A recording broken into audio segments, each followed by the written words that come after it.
সুপ্রিয় শিক্ষার্থী বন্ধুরা, আসসালামু আলাইকুম। প্রথমে আমি শামীম স্যারের পক্ষ থেকে সবাইকে স্বাগত। চতুর্থ শ্রেণী ২০২৬ সালের গণিত বইয়ের ৭৮ পৃষ্ঠার সমাধান দেওয়া হলো। আশা করি ভালো লাগবে।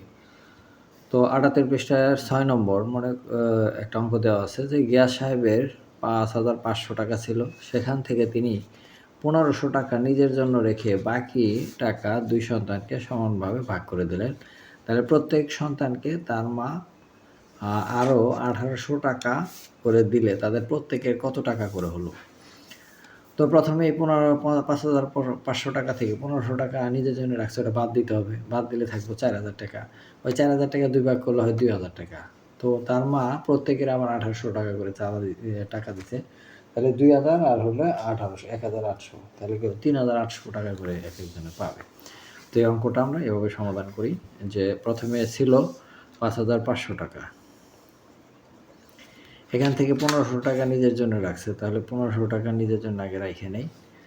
তো যে টাকাটা ছিল সেই টাকাটা দুইজনের মধ্যে ভাগ করে দিছে। ভাগ হচ্ছে ২ আর যোগ হচ্ছে এই যে ১৮০০ টাকা দিছিল, এই ১৮০০ টাকা।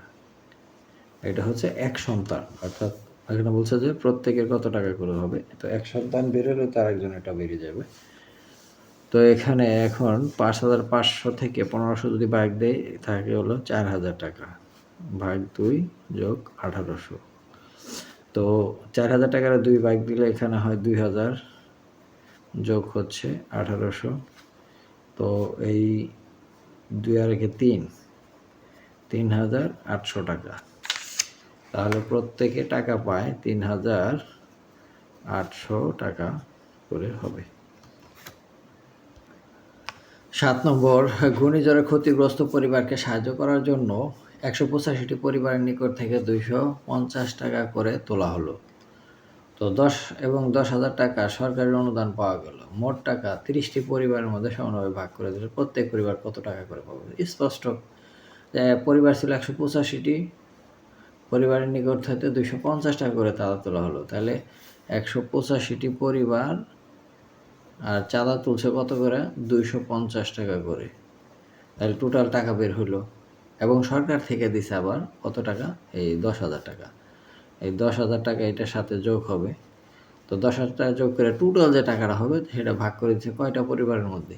৩০টি পরিবারের মধ্যে, অর্থাৎ ৩০ দিয়ে ভাগ দিতে হবে।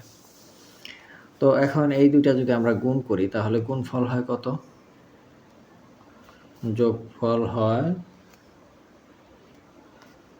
৪৬,২৫০। এত টাকা হয় দুইটা গুণ করলে। আর সরকার দিছিল কত? ১০,০০০। তাহলে ১০,০০০ যদি দেয়, ভাগ করে দিছে কয়জন পরিবারে? ৩০ জন। তো এখানে ৪৬,২৫০ সাথে ১০,০০০ যদি যোগ দেয় তাহলে কত?